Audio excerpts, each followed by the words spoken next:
भारतीय दंड संहिता Indian penal code में सेक्शन 12 के बाद आती है धारा 13, लेकिन क्रम में होने के बावजूद यह धारा कोई मायने नहीं रखती, क्योंकि आईपीसी की धारा 13 को विधि अनुकूलन आदेश 1950 के माध्यम से निरस्त कर दिया गया था।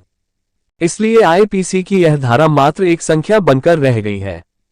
भारत में 15 अगस्त 1947 से पहले अंग्रेजों का शासन था, जबकि आईपीसी 1862 में लागू हो गई थी। इसी के चलते भारतीय दंड संहिता इंडियन पीनल कोड के सेक्शन 13 में ब्रिटेन की महारानी यानी क्वीन की परिभाषा डेफिनेशन ऑफ क्वीन दी गई थी। सेक्शन 13 में महारानी का ही बखान मिलता था, लेकिन 1947 में जब देश आजाद हुआ तो उसके बाद नए कानून और संविधान का निर्माण शुरू हुआ। 26 जनवरी 1950 को देश में नया संविधान लागू हुआ तो इसके साथ ही आईपीसी की समीक्षा की गई।